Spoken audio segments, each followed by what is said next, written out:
जंगल में इन दिनों भोजन की काफी ज्यादा कमी थी। सब पक्षी ही इस कारण परेशान थे। रानो चिड़िया के पास भी सिर्फ एक ही दाना बचा था।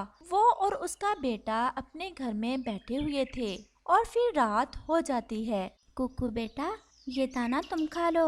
हमारे पास और भोजन नहीं है। और मुझे माफ करना मेरे बच्चे, मैं आज तुम्हारे लिए इससे बढ़कर और कुछ ना ला सकी। लेकिन मम्मा, आपने भी तो कुछ नहीं खाया। ये दाना आप खा लो और मैं भूखा ही सो जाता हूँ। मम्मा, मैं जिद भी नहीं करूँगा कुछ खाने की। ऐसे कैसे हो सकता है? एक माँ कुछ खाकर सोए और उसका बेटा भूखा ही सो जाए। चलो अब जल्दी से इसे खा लो। और कुक्कू उस दाने को खाने ही वाला था कि रानो चिड़िया के घर का दरवाजा बजता है। ये इस समय कौन आ गया? मैं देखती हूँ। कौन है आप? मैं एक यात्री हूँ, दूसरे जंगल जा रहा था और फिर रात हो गई। मैं भूखा हूँ। अगर तुम्हारे घर में कुछ खाने को है तो वो मुझे दे दें। रानो चिड़िया के पास तो सिर्फ वो एक ही दाना था जिसे उसका बेटा खाने ही वाला था। मम्मा, आप सोच में क्यों पड़ गई? हमारे पास वो दाना है। आप उस यात्री को वो दाना दे दें। और वैसे भी मुझे भूख नहीं है। कुक्कू अपनी माँ से ऐसे कहता है। शायद ये भी हमारी कोई परीक्षा ही है। आप रुकें, मैं आपको एक दाना देती हूँ। मेरे घर में और कुछ भी नहीं है। और फिर रानो चिड़िया वो दाना उस यात्री को दे देती है, जिसे वो खा लेता है। मुझे पता है कि तुम दोनों भी भूखे हो, लेकिन तुमने फिर भी वो दाना मुझे दे दिया। तुम बहुत अच्छे मन की चिड़िया हो। तुमने एक यात्री की भूख मिटाई। भगवान तुम्हारी जरूर मदद करेगा। और फिर ऐसे कहते हुए वो पक्षी वहाँ से चला जाता है। रानो चिड़िया और उसका बेटा भूखे ही सो जाते हैं। रानो चिड़िया अभी सोई ही थी कि उसे एक सपना आता है, जिसमें उसे वही यात्री पक्षी दिखाई देता है। और वो पक्षी रानो चिड़िया से ऐसे कहता है। चिड़िया, तुम बहुत अच्छी चिड़िया हो। तुम हमेशा दूसरों की मदद करती हो और भगवान नहीं चाहता कि तुम भूखी सो। जंगल के पूर्व में बड़े पेड़ के पास एक कद्दू की बेल है। तुम सुबह वहाँ जाओ। तुम उस कद्दू की बेल को अपना संगीत सुनाना और वो बेल तुम्हें बदले में भोजन देगी। जो भी पक्षी उस बेल को अपना संगीत सुनाएगा, वो बेल उसे भोजन देगी। लेकिन चिड़िया, ये बात याद रखना, कोई भी ऐसा पक्षी वहाँ इस बेल को संगीत ना सुनाए जिसके मन में लालच हो, वरना वो पक्षी पत्थर का हो जाएगा। और फिर रानो चिड़िया की आंख खुल जाती है। वो बहुत हैरान थी कि क्या इसका सपना सच्चा होगा। वो रात भर जागती रहती है और फिर ऐसे ही सुबह हो जाती है। कुकू बेटा, मुझे रात को एक सपना आया था। मुझे पूरा विश्वास है मेरा ये सपना सच्चा होगा। हमें जंगल में पूर्व की तरफ जाना है और तोते भैया को भी साथ लेकर जाना है। तो चले मम्मा। फिर वो माँ बेटा अपने घर से चले जाते हैं और फिर रानो चिड़िया तोते को अपना सारा सपना सुनाती है। चिड़िया, अगर तुम्हारा सपना सच्चा हुआ तो पक्षियों की जिंदगी में फिर से खुशियाँ लौट आएंगी, क्योंकि भोजन के कारण अब तो सब पक्षी ही परेशान हैं। और फिर तोता, रानो चिड़िया और उसका बेटा कुकू जंगल में पूर्व की तरफ चल देते हैं। जल्द ही वो सब वहाँ पहुँच जाते हैं और वो सब ये देख बहुत खुश होते हैं कि वहाँ सच में एक कद्दू की बेल थी, जिस पर कद्दू लगे हुए थे। चिड़िया, तुम्हारा सपना सच्चा है। यहाँ तो सच में कद्दू की बेल है। तोते भैया, मैं अब इस बेल को संगीत सुनाती हूँ। और फिर वो चिड़िया उस बेल के लिए संगीत गाती है।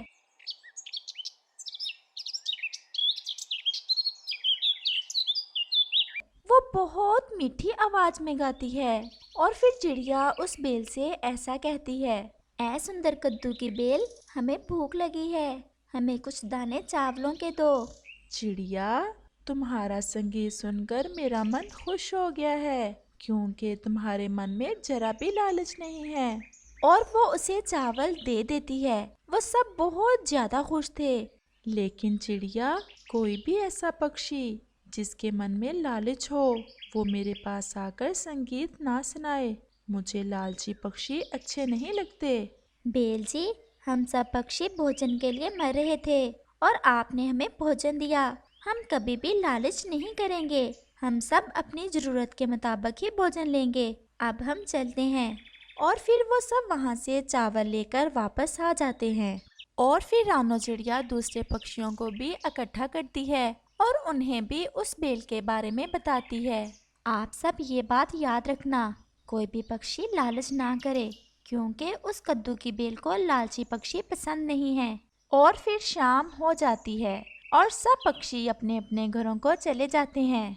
ये बात गोरी कव्वी और कालू कव्वे तक भी पहुंच जाती है। कालू जी, कुछ सुना है, जंगल में पूर्व की तरफ जो कद्दू की बेल है वो सब पक्षियों को भोजन दे रही है। लेकिन जो पक्षी उसे अपना संगीत सुनाता है वो कद्दू की बेल उसे ही अपना भोजन देती है। क्या मैं संगीत नहीं सुना सकती उसे? मैं भी जाऊंगी कल और मैं भी संगीत सुनाऊंगी उस बेल को। तुम देखना मेरा संगीत सुनकर वो बेल कितना खुश होती है। और फिर गोरी कव्वी और कालू कव्वा ऐसे बातें करते करते सो जाते हैं और फिर सुबह हो जाती है। चिड़िया बहन, चलें भोजन लेने, मुझे तो बहुत ज्यादा भूख लगी हुई है। कबूतर भैया, मैं तो तोते का इंतजार कर रही थी। वो ऐसे बातें कर रहे थे कि तोता भी आ जाता है। चिड़िया बहन, ये तुम्हारी किसी अच्छाई का बदला है जो हम सब पक्षियों को भी भोजन मिल रहा है, नहीं तो न जाने हम कैसे जी पाते। तोते और कबूतर, जब हम दूसरों की मदद करते हैं और दूसरों के बारे में अच्छा सोचते हैं तो भगवान भी कभी हमें भूखा नहीं रखता। ऐसा लग रहा है कि गोरी और कालू को अभी तक पता नहीं चला। तोते ने ऐसा कहा ही था कि वहाँ गोरी और कालू भी आ जाते हैं। हम तक भी खबर पहुँच ही गई। चिड़िया, तुमने मुझे बताया ही नहीं। क्या मैं संगीत नहीं गा सकती उस बेल के लिए? गोरी बहन, क्यों नहीं, तुम भी उस कद्दू की बेल को अपना संगीत सुनाना और वो तुम्हें भी जरूर भोजन देगी। और फिर वो सब खुशी खुशी उस कद्दू की बेल की तरफ चले जाते हैं। और फिर रानो चिड़िया उस बेल के लिए संगीत गाती है।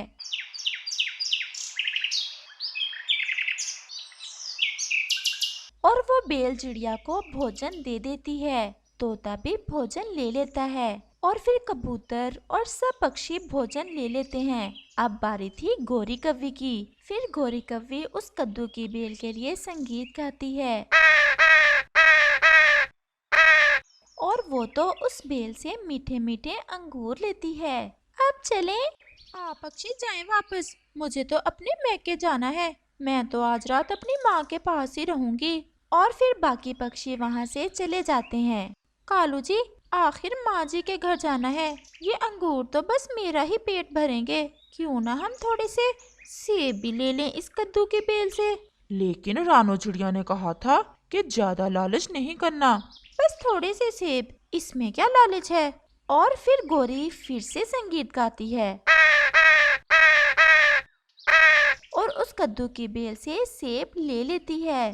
गोरी, मुझे लग रहा है तुम्हारा संगीत तो इस बेल को कुछ ज्यादा ही पसंद है। कालू, कल किसने देखी है? आज मौका है, न जाने कल ये बेल सूख ही जाए। हम इस बेल से ढेर सारी और भी चीजें ले लेते हैं। गोरी, बात तो तुम्हारी कुछ कुछ ठीक है। अगर ये बेल सूख गई तो फिर ये कैसे भोजन देगी? हम ऐसा ही करते हैं। और फिर कालू उस बेल के लिए संगीत गाता है, लेकिन इस बार वो कद्दू की बेल उन्हें कुछ भी नहीं देती। इसे क्या हो गया कालू? तुम्हारा संगीत ज्यादा अच्छा नहीं है। ठहरो जरा, मैं गाती हूँ संगीत। और फिर गोरी फिर से गाने लग जाती है। ऐसा देखकर वो कद्दू की बेल उनसे बहुत ज्यादा गुस्सा होती है और वो उन्हें पत्थर का बना देती है। कालू, कालू, ये क्या हो गया? मेरा शरीर हिल नहीं रहा। मैं भी हिल नहीं रहा। मुझे ऐसा लग रहा है कि हम पत्थर के बन गए हैं। हमने लालच किया, मैंने तुम्हें रोका भी था। कालू, ये क्या हो गया हमारे साथ? काश हम वो अंगूर और सेब ही लेकर चले जाते। हमने क्यों इतना ज्यादा लालच किया? और फिर वो दोनों रोने लग जाते हैं और ऐसे ही रात हो जाती है। लेकिन वो तो वहीं के वहीं पत्थर बने हुए थे। अगले रोज जब पक्षी वहाँ आते हैं तो गोरी और कालू तो पत्थर के बने हुए थे और उनके पास ढेर सारा भोजन पड़ा था। गोरी, ये क्या हुआ? तुम पत्थर के बन गए? तुमने जरूर लालच किया होगा। चिड़िया, अब ये अपने लालच की सजा पाए और हम भोजन लेकर वापस जाते हैं। हाँ चिड़िया, इन दोनों का लालच कभी खत्म नहीं होगा। नहीं, ना ना, ऐसे ना जाना हमें छोड़कर, प्लीज हमें माफी दिलवा दो चिड़िया, इस कद्दू की बेलजी से। मैं तुम सब पक्षियों के सामने इस बेलजी से वादा करती हूँ, मैं कभी भी लालच नहीं करूँगी। बस एक बार माफी ले दो, ये बेल तुम्हारी बात जरूर मान जाएगी। चिड़िया बहन, बस एक बार। तोते और कबूतर, हम वादा करते हैं हम फिर कभी ऐसा नहीं करेंगे। ये सब सुनकर तोते, कबूतर और चिड़िया को उन दोनों पर दया आ जाती है और फिर वो उस बेल के लिए संगीत गाते हैं।